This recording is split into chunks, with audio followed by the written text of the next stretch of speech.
Students, whatever homework is given to you, you have to submit it on the very next day between 8 am to 1 pm to the given WhatsApp number, and it is compulsory to submit your homework as your attendance will be marked on the basis of your submission.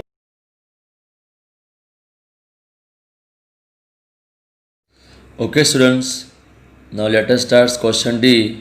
Answer these questions in brief. And the first one is, when did India become a republic? जिसका मतलब होता है भारत देश कब गणतंत्र बना. And the answer is 26 जनवरी 1950, माने 26 जनवरी 1950 को. Okay, now question number 2. Why is the constitution important in the context of Indian democracy? जिसका मतलब होता है कि भारतीय लोकतंत्र के संदर्भ में संविधान महत्वपूर्ण क्यों है. Okay, now let us start answer. India became a democratic country after almost 200 years of British rule. जिसका मतलब होता है लगभग 200 वर्षों के ब्रिटिश शासन के बाद भारत एक लोकतांत्रिक देश बना. The Constitution declared India to be a sovereign, socialist, secular, democratic republic. संविधान ने भारत को एक उत्तम शासन, समाजवादी, धर्मनिरपेक्ष, लोकतांत्रिक गणराज्य घोषित किया. It is the primary source of laws and powers in India. जिसका मतलब होता है कि संविधान भारत में कानूनों और सत्ताओं का प्राथमिक स्रोत है. It is the lengthiest constitution in the world. जिसका मतलब होता है कि भारत देश का संविधान दुनिया का सबसे लंबा संविधान है. In a democracy the people need to be safeguard against misuse of power by those who exercise political power. जिसका मतलब होता है कि लोकतंत्र में राजनीतिक सत्ता का उपयोग करने वालों द्वारा सत्ता के दुरुपयोग करने के खिलाफ लोगों को सुरक्षित करने की आवश्यकता है. The constitution provides those essential safeguards to all the citizen in the form of rights. जिसका मतलब होता है कि भारत देश का संविधान उन आवश्यक सुरक्षा उपायों को सभी नागरिकों को अधिकारों के रूप में प्रदान करता है. It also provides the basic structure to our democracy. यह लाइन का मतलब होता है कि संविधान हमारे लोकतंत्र को मूलभूत संरचना, जिसका मतलब होता है बेसिक स्ट्रक्चर, भी प्रदान करता है. Okay, now question number 3. Name some countries which have become democracies recently. जिसका मतलब होता है कुछ देशों के नाम बताइए जो हाल ही में लोकतंत्र बन गए हैं. And the answer is Nepal, Myanmar, south Africa, Vietnam, Malaysia and south Korea.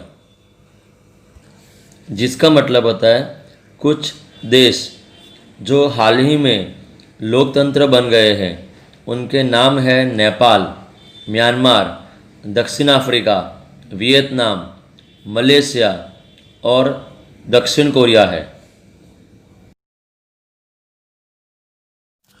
Question number 4. What is a coalition government? जिसका मतलब होता है गठबंधन सरकार क्या है।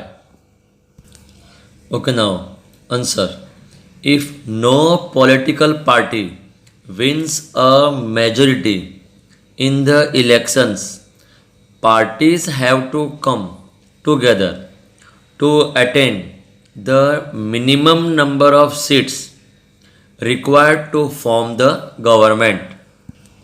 जिसका मतलब होता है यदि कोई राजनीतिक दल या पक्ष बहुमत हासिल नहीं करता है तो सरकार बनाने के लिए आवश्यक सीटों की कम से कम संख्या प्राप्त करने के लिए अन्य पार्टियों या पक्षों को एक साथ आना होता है।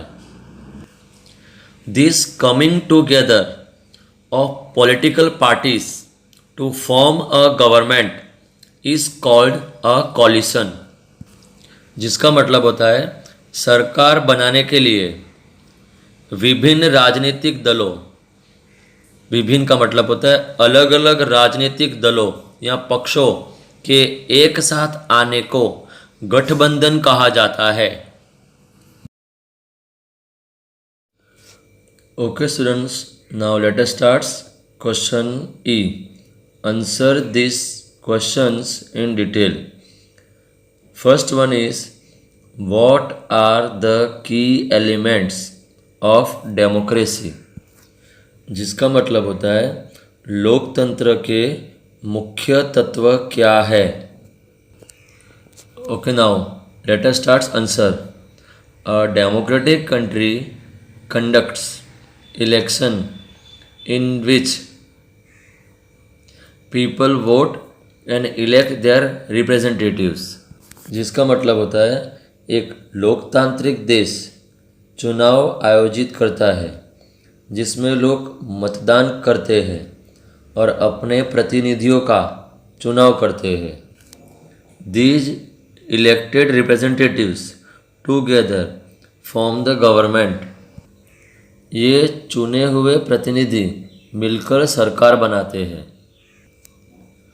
For the purpose of electing representatives a democracy must hold free and fair elections. जिसका मतलब होता है प्रतिनिधियों के चुनाव के उद्देश्य से एक लोकतंत्र को स्वतंत्र और निष्पक्ष चुनाव करना चाहिए। This means that equal opportunities should be given to the people to contest in elections. इसका मतलब है कि लोगों को चुनाव लड़ने के लिए समान मौके दिए जाने चाहिए। The active participation of the people in the affairs of their country makes a democracy successful. यह लाइन का मतलब होता है अपने देश के मामलों में लोगों की सक्रिय भागीदारी एक लोकतंत्र को सफल बनाती है। As the government depends on the support of the majority। जैसा कि सरकार बहुमत के समर्थन पर निर्भर करती है। It is accountable and answerable to the people in a democracy। All citizens are treated equally before the law without any discrimination. इस लाइन का मतलब होता है सरकार लोकतंत्र में लोगों के प्रति जवाबदार और उत्तरदायी है। सभी नागरिकों के साथ बिना किसी भेदभाव के कानून के समक्ष समान व्यवहार किया जाता है। Okay students, now let us start question number 2। Democracy has become a popular form of government in the recent times। explain। जिसका मतलब होता है हाल ही के दिनों में या अभी के दिनों में लोकतंत्र सरकार का एक लोकप्रिय रूप बन गया है। ये वाक्य को समझाइए। Okay now let us start answer. the number of countries which have adopted democracy as a form of government have steadily increased in the past. जिसका मतलब होता है जिन देशों ने सरकार के रूप में लोकतंत्र को अपनाया है उनकी संख्या में लगातार वृद्धि हुई है. A primary reason for this is the respect and some fundamental rights which democracy promises to the citizens. जिसका मतलब होता है इसका एक प्राथमिक कारण सम्मान और कुछ मूलभूत अधिकार है जो लोकतंत्र नागरिकों से वादा करता है. Democracy enhances the dignity of the citizens of a country by giving them the right to be a part of the government in their country. जिसका मतलब होता है लोकतंत्र देश के किसी भी नागरिकों का सम्मान को बढ़ाकर उन्हें अपने देश में सरकार का हिस्सा बनने का अधिकार देता है.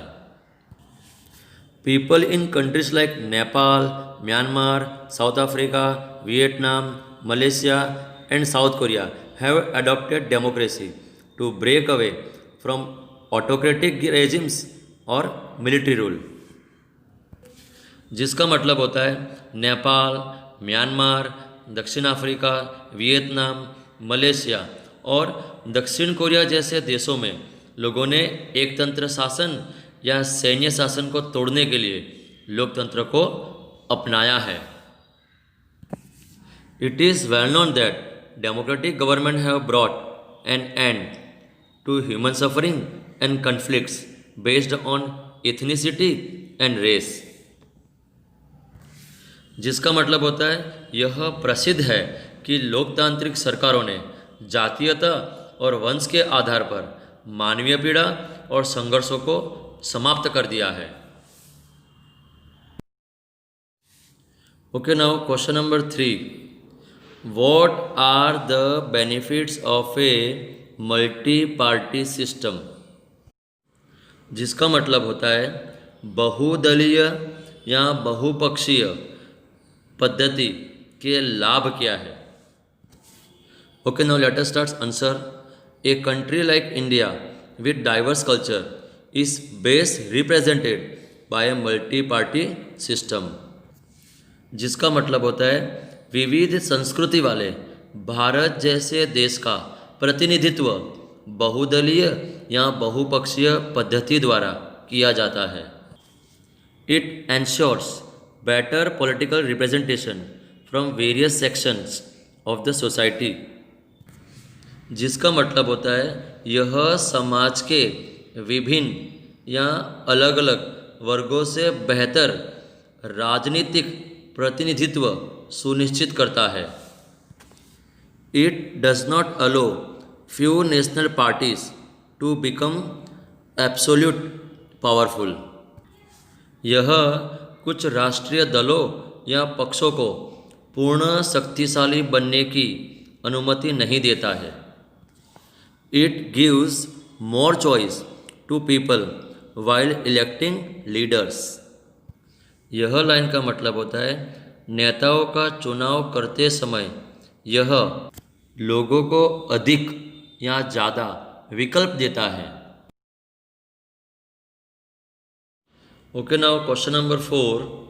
State parties perform an important role in our country. Explain. इसका मतलब होता है हमारे देश में राज्य पार्टियां एक महत्वपूर्ण भूमिका निभाती है. ये वाक्य को समझाइए. Okay, now let us start answer. There are many state parties of India which only function in their respective states. जिसका मतलब होता है भारत में कई राज्य दल है जो केवल अपने अपने राज्यों में कार्य करते हैं. These parties are instrumental in representing the demands of the people in their state. जिसका मतलब होता है ये दल अपने राज्य में लोगों की मांगों का प्रतिनिधित्व करने में सहायक होते हैं. These parties assist in the expansion of democracy in the country, जिसका मतलब होता है ये दल देश में लोकतंत्र के विस्तार में सहायता करते हैं। Some well known state parties are Asom Gana Parishad, Akali Dal, Telugu Desam party and आम आदमी पार्टी, जिसका मतलब होता है ऐसे कुछ प्रसिद्ध राज्य दलों में असोम गण परिषद, शिरोमणि अकाली दल, तेलुगु देशम पार्टी और आम आदमी पार्टी है।